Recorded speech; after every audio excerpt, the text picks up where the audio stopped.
سب سے پہلے تو نکاح ہے. نبی صلی اللہ علیہ وسلم نے فرمایا, بخاری مسلم کی حدیث ہے, یا معشر الشباب من استطاع منکم الباءۃ فلیتزوج فإنہ اغض للبصر. اے نوجوانوں, تم میں سے جو نکاح کی استطاعت رکھتا ہے وہ نکاح کر لے, اس لیے کہ یہ نگاہ کو جھکانے کی سب سے زیادہ طاقت نکاح میں ہے. اب حدیث کے الفاظ دیکھو. اغض یہ کمپیریٹیو ڈگری ہے, اس میں نگاہ کو جھکانے والی جتنی چیزیں ہیں ان تمام چیزوں سے کمپیئر کیا جا رہا ہے.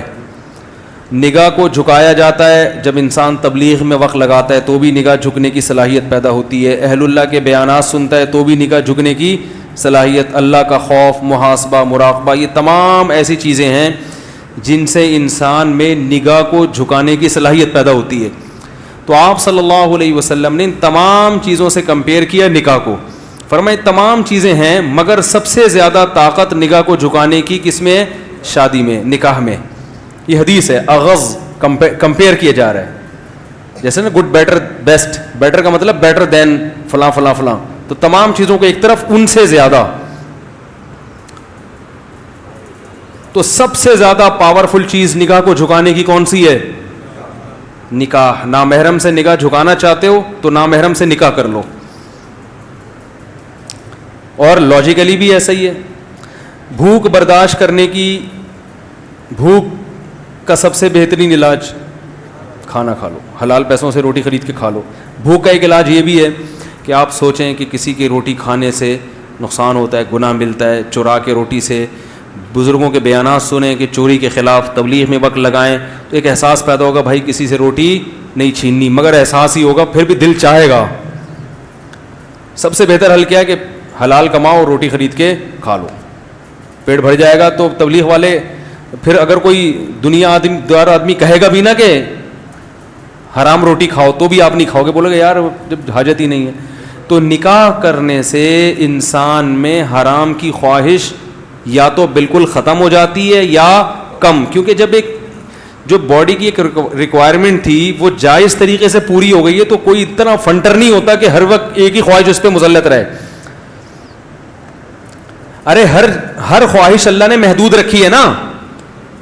اتنا بڑا فنٹر کوئی دنیا میں مرد کا بچہ پیدا نہیں ہوا ٹھیک ہے, کہ اس کی یہ خواہش بھی پوری ہو ہی نہ سکے. ایک حد تک ہے, اس سے آگے نہیں ہے. تو اس لیے شریعت نے جائز کو فوکس کیا ہے کہ حلال میں وسعت پیدا کرو تو حرام میں کی طرف دل چاہے گا ہی نہیں, اور پھر تھوڑا بہت جو چاہے گا تبلیغ میں وقت لگاؤ وہ اس سے کور ہو جائے گا. اللہ اہل اللہ کے اصلاحی تعلق قائم کرو. ہم فوکس کرتے ہیں اصلاحی تعلق کو زیادہ. نتیجہ یہ نکلتا ہے کہ بہت سے لوگ خانقاہ میں جاتے ہیں, کھانا پینا وہی چل رہا ہے, انڈے پراٹھے, لیکن ان کو بزرگ کے بیانات کا ذرہ بھی فائدہ نہیں ہوتا کیونکہ باڈی اسی طرح مانگتی رہتی ہے. پھر نتیجہ کیا نکلتا ہے؟ کچھ وقت صبر کرتے ہیں, پھر جب ان کی بریکیں فیل ہوتی ہیں تو وہ ایسا بدماش بن کے دکھاتے ہیں جو عام آدمی بھی نہیں ہوتا. اس لیے کہتے ہیں صوفی جو ہے نا, صوفی یا تو بہت نیک ہوگا, بدماش ہوگا تو بہت ٹائٹ قسم کا بدماش ہوگا. اس میں صوفیوں میں درمیانی ٹائپ کے لوگ نہیں ہوتے. تو یہ ہے. اور اگر نکاح کی طاقت نہیں ہے, طاقت نہ ہونے کا مطلب کیا ہے؟ نکاح کی طاقت کہ کوئی رشتہ دینے کے لیے تیار ہی نہیں ہے, مل ہی نہیں رہا. تو پھر یہ نہیں ہے کہ پیسے نہیں ہیں, پیسے ہیں اور رشتہ نہیں مل رہا تو بھی نکاح کی طاقت نہیں ہے. پیسے نہیں ہے اور رشتہ مل گیا, لڑکی آپ کی غربت میں آپ کے ساتھ رہنے کے لیے تیار ہو گئی تو طاقت ہے نکاح کی. کیونکہ نبی نے ایسے صحابی کا نکاح کرایا جن کے پاس ایک لنگوٹی کے سوا کچھ بھی نہیں تھا. ان سے زیادہ غریب تو دنیا میں کوئی گزرا نہیں, لیکن ان کی بیوی راضی ہو گئی تھی کہ چلو اسی غربت میں آپ کے پاس فاقے ہیں تو میں بھی فاقے برداشت کر لوں گی. تو نبی نے ان کو تو نہیں کہا کہ تم میں تو نکاح کی طاقت ہی نہیں ہے. بھائی یہ عورت کا مسئلہ ہے نا, وہ کہہ رہی ہے آپ کی اس تنخواہ میں گزارے کے لیے تیار ہوں, تو جب وہ تیار ہے تو آپ کو کیوں بیچ میں ٹانگ اڑا رہے ہو؟ یار بات ہی نہیں سمجھ میں آ رہی ان لوگوں کے. بھائی دیکھو لوگ پتہ ہے کیا کرتے ہیں, اب آپ نے کہیں نکاح کا پیغام بھیجا, لوگ کہتے ہیں تمہاری تنخواہ 10,000 میں تم شادی کر رہے ہو, تمہیں شرم نہیں آ رہی؟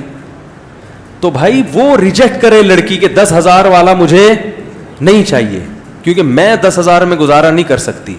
یہ اس کا رائٹ ہے. اگر وہ 10,000 میں ایگری ہے تو پھر اس کا مطلب وہ جب خود راضی ہے تو آپ کو کیوں تکلیف ہو رہی ہے؟ اب آپ یہ کہہ سکتے ہیں کہ وہ کیوں راضی ہوگی, 10,000 میں کون راضی ہوتا ہے؟ بھائی ہو سکتا ہے اس کے ابا کی تنخواہ 5,000 ہو, اس کو پتا ہے کہ میں 5,000 میں جب پاپے کھا رہی ہوں اور کبھی پاپے بھی نہیں ملتے, یہ 10 والا اس سے تو بہرحال بہتر ہے. تو غریب آدمی شادی کرے گا. اسلام میں کہیں بھی غریب کو نہ 1 سے روکا اللہ نے, نہ 4 سے روکا ہے.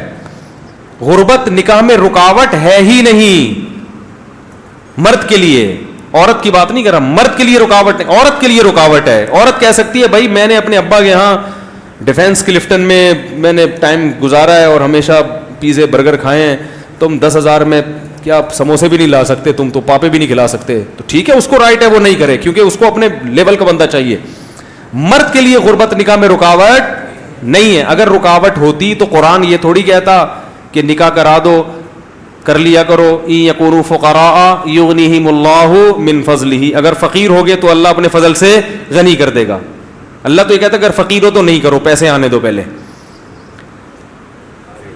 اسی طرح بخاری کی حدیث ہے باب تزویج المعسر, صحیح بخاری میں غریب کی شادی. امام بخاری نے دیکھو باب کیسا باندھا, غریب کی شادی. پھر اس میں یہ حدیث ذکر کی ہے کہ ایک صحابی کے پاس ایک ازار تہبند, اوپر کی قمیض بنیان بھی نہیں ہے, صرف تہبند باندھ کے بیٹھے ہوئے ہیں. ان کی شادی کرائی نبی نے. ان کے پاس مہر کے لیے ایک انگوٹھی بھی نہیں تھی, لوہے کی انگوٹھی بھی نہیں تھی مہر کے لیے, ان کے پاس کچھ بھی نہیں تھا. مگر عورت جب راضی ہے تو وہ اس لیے راضی ہو گئی ہوگی, اس نے کہا ابھی تو میرے پاس کچھ بھی نہیں ہے, تو کم از کم ایک کمانے والا میاں تو مل جائے گا نا. بھائی جیسے یہ کچھ بھی نہیں ہے لیکن پھر بھی زندہ ہے نا, اس کا مطلب کچھ نہ کچھ تو کما کے کھا لیتے ہوں گے نا, کبھی فاقہ کبھی کھا لیا, تو ہم بھی اسی طرح لائف گزاریں گے. اس حالت سے تو بہتر ہوگی جو اب گزر رہی ہے. او بھائی کیا ہو گیا؟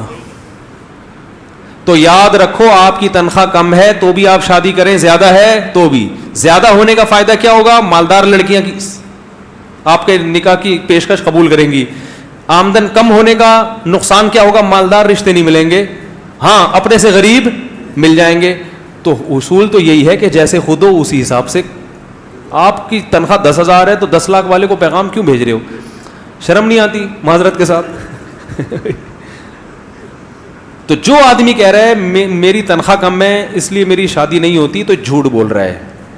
آپ کی تنخواہ کم ہے اس لیے آپ کی شادی آپ کی تنخواہ زیادہ والوں سے نہیں ہوتی, کم والوں سے ہو جائے گی. نہیں آ رہی ہے سمجھ میں الحمدللہ. تو غربت نکاح میں رکاوٹ, ایک دھیلا بھی نہیں ہے جیب میں تو بھی شادی کرو, بشرطے کہ رشتہ مل جائے. آپ ٹرائی کرتے رہیں.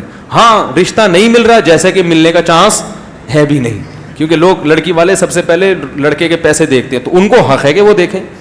تو کوشش جاری رکھو, اگر مل گیا تو آپ ایسی غریب مل جائے گی. بعض دفعہ اور لڑکی مالدار ہوتی ہے وہ پھر بھی غریب سے اس لیے کر لیتی ہے کہ وہ کہتی ہے ایجوکیٹڈ بندہ ہے, شریف آدمی ہے, مارکیٹ میں شریف لوگ کیا چل رہے ہیں, شارٹ چل رہے ہیں. وہ کہہ رہی پیسے میں کھلاؤں گی, کوئی مسئلہ نہیں ہے, شادی کرو.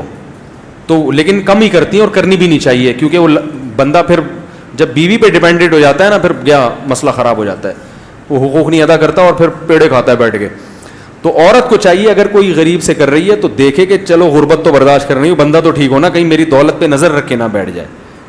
تو اگر اس کو یہ اطمینان, جیسے حضرت خدیجہ مالدار تھی, پیسہ تھا, محمد صلی اللہ علیہ وسلم مسکین تھے, مگر حضرت خدیجہ نے پھر بھی نبی سے کی, ان کو پتا تھا کہ لالچی معاذ اللہ نہیں ہے, تو کر لی. ان کا بھائی شریف آدمی ہونا چاہیے, ایماندار ہونا چاہیے, تو انہوں نے کر لی اور نبی نے بھی کر لی. نبی کی تو غربت دور ہوئی حضرت خدیجہ سے نکاح کر کے. نہیں آ رہی ہے الحمدللہ. یہ تکیہ کلام بن چکا ہے, کوشش کر رہا ہوں نکالوں اس کو, تو اس کا اپوزٹ لفظ جب زبان پہ لاؤں گا تو نکلے گا. یہ آ رہی ہے سمجھ میں الحمدللہ, ٹھیک ہے. تو جتنے غریب غربا یہاں بیٹھے ہوئے ہیں گھبرائیں مت. ہاں اگر کوئی لفٹ ہی نہیں کرا رہا آپ کو لڑکی والوں میں سے نہیں ہے, تو پھر اس کا مطلب ہے آپ میں نکاح کی طاقت نہیں ہے. پھر حدیث کا اگلا جملہ ہے فَإِن لَمْ کہ وَمَن لَمْ يَسْتَطِعْ فَعَلَيْهِ بِالصَّوْمِ, جس میں استطاعت نہیں ہے, کیا مطلب جس کو رشتہ نہیں مل رہا اپنے حساب سے, تو وہ کثرت سے روزے رکھے, 2-4 نہیں, کثرت سے روزے. کیا مطلب؟ آپ میں اللہ نے ایک خواہش رکھی ہے, طاقت رکھی ہے, تو اس طاقت کی وجہ سے آپ کا نکاح کا دل چاہتا ہے, تو وہ اس طاقت کو جائز استعمال کرو, وہ رکھی اس لیے. نہیں مل رہا تو طاقت ختم کرو جسم کی. اور وہ کیسے ختم ہوگی؟ روزے سے. نہیں آ رہی ہے الحمدللہ, آ رہی ہے بات سمجھ میں. وہ کس طرح ختم ہوگی؟ روزے سے. آپ کہہ سکتے ہو روزے کے علاوہ کچھ اور طریقے سے ہم اپنے آپ کو کمزور کر لیں. ایسا نہیں ہے, اس سے فائدہ نہیں ہوگا, کیونکہ گناہ سے بچنے کے لیے, جو گناہ سے مراد یہ والی شہوانی گناہ, ان سے بچنے کے لیے دو چیزیں چاہیے. جسمانی طاقت کمزور ہو, روحانی طاقت مضبوط ہو. آپ کوئی ڈاکٹر سے دوا لے کے اپنی خواہشات کو کم تو کر سکتے ہیں, جسمانی طاقت تو کم ہوگی, شہوت تو کم ہوگی, روحانی طاقت دوا کھانے سے نہیں بڑھتی. روزے میں جب آپ کھانا پینا چھوڑیں گے اور مسلسل روزے رکھیں گے تو جسمانی طاقت ہوگی کم, اور روزہ چونکہ عبادت ہے اس سے روحانی طاقت نہیں آ رہی. بات آ رہی ہے, سمجھ آ رہی ہے بات سمجھ میں. روحانی طاقت کیا ہو جائے گی؟ بڑھ جائے گی. تو آدھا کام سے بات نہیں بنے گی. تو اس لیے روزے کا کوئی آلٹرنیٹ, روزے میں ایک انسان کو خود ہی احساس ہوتا ہے, اور 2-3 روزے نہیں, اعلیٰ ضرر کے لیے آتا ہے عربی میں علیہ بس, کیونکہ 2-4 روزے سے تو اور خواہش بڑھتی ہے. کثرت سے روزے رکھے. ایک اہل حدیث تھے وزیر آباد میں, میرے دوست تھے, بڑے زبردست گپ شپ تھی ان سے میری. وہ ایک دن میں ان کا تھوڑا دیر مذاق بھی اڑاتا تھا, کیونکہ ہمارے بھی اڑاتے تھے. وہ کبھی کبھی حنفیوں پہ طنز ہلکا پھلکا تو چلتا ہے, تو میں بھی تھوڑا سا چٹکلا سنا دیتا تھا ان کو. ایک دن وہ میرے پاس آئے, وہ کہنے لگے کہ مفتی صاحب, میں جوان تھے بڑے لال ٹماٹر کی طرح سرخ, کہ یار میں بڑا مسئلہ ہے, میں بازار میں بیٹھتا ہوں, میں شادی شدہ ہوں, میری بچیاں بڑی ہو گئیں, مگر یار میں اتنی مختلف ڈیزائن کی عورتیں آتی ہیں, میری نظر نہیں جھکتی, بڑا مسئلہ ہو گیا, میں کیا کروں؟ میں نے کہا قرآن حدیث کی روشنی میں بتاؤں. وہ ہر وقت کہتے ہیں نا قرآن حدیث میں, قرآن میں بتاؤں؟ کہہ رہے ہاں بتائیں. میں نے کہا حدیث میں آتا ہے, قرآن میں بھی آتا ہے نکاح کرو, ٹھیک ہے نا, اور حدیث میں بھی آتا ہے کہ اغض للبصر, جو نکاح ہے نگاہ کو جھکانے کی سب سے زیادہ طاقت. تو میں نے کہا شادی کر لو ایک اور. کہنے لگا ابے یار یہ نہیں ہو بھائی, یہ بڑا مسئلہ ہو گیا بھائی مفتی صاحب, یہ کیسے میری بیوی مارے گی وہ فلانا. میں نے کہا قرآن حدیث کی روشنی میں بتا رہا ہوں. وہ ہر وقت میرے سامنے کہتے قرآن حدیث قرآن حدیث. میں نے کہا قرآن حدیث. کہہ رہے ہیں وہ تو ٹھیک ہے لیکن کچھ اور حل بتاؤ یار. میں نے کہا قرآن حدیث کی روشنی میں بھائی. کہہ رہے نہیں یار مفتی صاحب مذاق نہیں کر. میں نے کہا سیریس ہوں بھائی, مذاق نہیں کر رہا. تو کہہ رہے ہیں, میں نے کہا اچھا چلو یہ والا نہیں سمجھ میں آ رہا. کہہ رہے نہیں دوسری کون کرے گا, پٹوں گا سالے پیٹیں گے پڑ کے, بیوی مارے گی, روٹی بند کراؤ گے. وہ ان کے الفاظ ہیں. کہہ رہے مفتی صاحب گھر میں روٹی بند کراؤ گے. میں نے کہا چلو ایک اور آپشن ہے. حدیث اگلا قرآن حدیث میں آتا ہے کہ جس میں نکاح کی طاقت نہیں ہے, جیسے کہ آپ نہیں افورڈ کر پا رہے, آپ کو پتا ہے بہت بری طرح پٹوں گا میں, سالے پکڑ کے ماریں گے, تو پھر کثرت سے روزے رکھو. روزے نہیں علیہ ضرر, کثرت سے روزے. میں نے کہا یہ جو لال ٹماٹر بنے ہوئے ہو نا کھا کھا کے, یہ چہرے تھوڑا سا مرجھا جائے گا اور باریک ہو جاؤ گے روزے رکھ رکھ کے, تو یہ جو کرنٹ بھرا ہوا ہے نا یہ اتنی زور سے نہیں جھٹکے مارے گا جتنے ابھی کرنٹ لگ رہا ہے آپ کو. جہاں دیکھتے ہو ایک دم دل چاہتا ہے, یہ کم ہو جائے گا. کہہ رہے ہاں چلو یہ رکھتا ہوں. کہہ رہے کتنے روزے رکھوں؟ میں نے کہا کثرت سے رکھ لو 40 قرآن حدیث کی روشنی میں. بار بار میں کہہ رہا تھا, میں نے کہا قرآن حدیث کی روشنی میں کثرت سے روزے کتنے ہوتے ہیں؟ 40. میں نے کہا 40 رکھ لو. کہہ رہے پھر کیا ہوگا؟ میں نے کہا پھر یہ ہوگا کہ 40 روزے رکھنے کے بعد آپ باریک ہو جاؤ گے, دبلے پتلے ہو جاؤ گے, تو پھر جب آپ دوبارہ کھانا شروع کرو گے تو پہلے سے زیادہ مستنڈے ہو جاؤ گے آپ. کیونکہ جب اس طرح نتھر جاتا ہے نا جسم, بھائی سارا کولیسٹرول نکل گیا, چربی پگھل گئی, اب جب کھاؤ گے تو نئے سرے سے طاقت آئے گی, پہلے سے زیادہ پاورفل ہو جاؤ گے. کہہ رہے یار پھر کیا ہوگا؟ میں نے کہا پھر دوبارہ 40 روزے. کہہ رہے یہ کیا؟ میں نے کہا قیامت تک کا پیکیج ہے یہ. کہہ رہے یار یہ کوئی حل تو نہ ہوا. میں نے کہا واقعی حل نہیں ہے, یہ حدیث میں حل ان لوگوں کے لیے ہے جو نکاح کی تلاش میں ہو, جب تک رشتہ نہ ملے روزہ رکھ کے گزارا کریں. جس کا ارادہ ہی نہیں ہے اس کے لیے یہ پیکیج نہیں ہے. بہت مشکل ہے. میں نے کہا قرآن حدیث کی روشنی میں تو یہی ہے بھائی. کہہ رہے یار یہ تو بڑا مسئلہ ہے, یہ تو بڑا مسئلہ ہے. میں نے کہا پھر یہی ہے کہ یہ بھی نہیں ہوتا. تو کیونکہ روزے کب تک رکھے گا بھائی؟ یہ تو روزہ اس کے لیے ہے کہ رشتے بھی تلاش کرتے رہو اور روزہ بھی. جب رشتہ مل جائے تو روزے رکھنا چھوڑ دو. تو کہہ رہے ہیں یار میں نے کہا پھر بس صبر کرو اور کوئی حل نہیں ہے. آخرت کو سوچو, گناہ ملے گا. قرآن حدیث کی روشنی میں جو التا ہوں میں نے بتا دیا آپ کو. بد نظری سے بچنے کا طریقہ ہو گیا, ٹھیک ہے. باقی یہ کہ بھائی نکاح کی استطاعت نہیں ہے, روزے رکھو, وہ بھی نہیں ہو رہا, تو پھر یہی ہے کہ چند اور چیزیں ہیں جو تجربے سے ہیں, ان کا اتنی مضبوط تو نہیں ہے جو حدیث میں ہے. ظاہر ہے جو حدیث میں علاج ہے اس کا تو کوئی متبادل ہو ہی نہیں سکتا. تو پھر میں لڑکوں سے کہتا ہوں کہ اپنے آپ کو مصروف رکھو. یہ باڈی کی ریکوائرمنٹ ہے نا, یہ گناہ, تو باڈی کو کھپا دو کسی جائز کام میں. جم جایا کرو, اپنی انرجی کو یوٹیلائز کرو. کہاں؟ ایکسرسائز میں, جم میں. اور روحانی ترقی کے لیے تبلیغ میں جاؤ, اور بزرگوں سے اصلاحی تعلق, ادھر سے ان کے بیانات بھی سنو. اللہ کا خوف پیدا ہوگا, آخرت کا خوف پیدا ہوگا, پتہ چلے گا نظر اٹھانے کا گناہ ہے, اس سے انسان کی آنکھیں گندی ہو جاتی ہیں, دل کا سکون خراب ہوتا ہے, اس سے فائدہ ہوگا انشاءاللہ. اور پھر اپنے جب اچھے مثبت کاموں میں, ایکسرسائز میں اپنے آپ کو گھلاؤ گے تو ٹائم ہی نہیں بچے گا, اتنے تھکے ہوئے آؤ گے کہ رات کو آتے ہی سو جاؤ گے. تو جب یہ پازیٹیو ایکٹیویٹیز میں انسان پڑتا ہے تو نیگیٹو خود بخود ختم. اور لڑکیوں کو کوشش کرو کہ ہاں, اور آخری حل یہ کہ کبھی بد نظری ہو تو جرمانہ متعین کرو. کسی عورت کو دیکھنے کا دل چاہ رہا ہے اور آپ نے دیکھ لیا, 100 روپے نکال کے اسی وقت صدقہ کر دیے. ہر آدمی اپنی آمدن کے حساب سے, ٹھیک ہے نا. 1 کروڑ روپے آمدن ہے, 1 لاکھ روپے نکال کے, کروڑ والے کے لیے لاکھ کی کوئی حیثیت نہیں ہے, ٹھیک ہے نا. چلو لاکھ نہیں کرتے, 10,000 کر دو. جس کی کروڑ آمدن ہے, بھائی جب بد نظر اتنا جرمانہ رکھو جو افورڈ کر سکو. سمجھ میں آ رہی ہے بات؟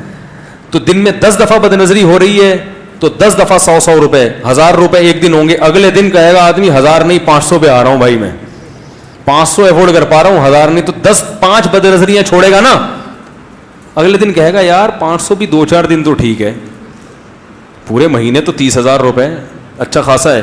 تو ختم نہ بھی ہو, کم انشاءاللہ ہو جائے گی.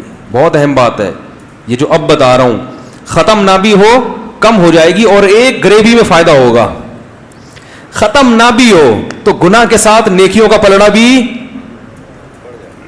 ارے جب قیامت کے دن آئے گا, اتنی انٹیوں کو جھانکا تاکا ہے اس نے, تو اتنے پیسے صدقہ کیے ہیں, یہ دوسرے پلڑے میں جب گناہ ہوں گے تو نیکیاں بھی تو پلڑے میں آئیں گی نا.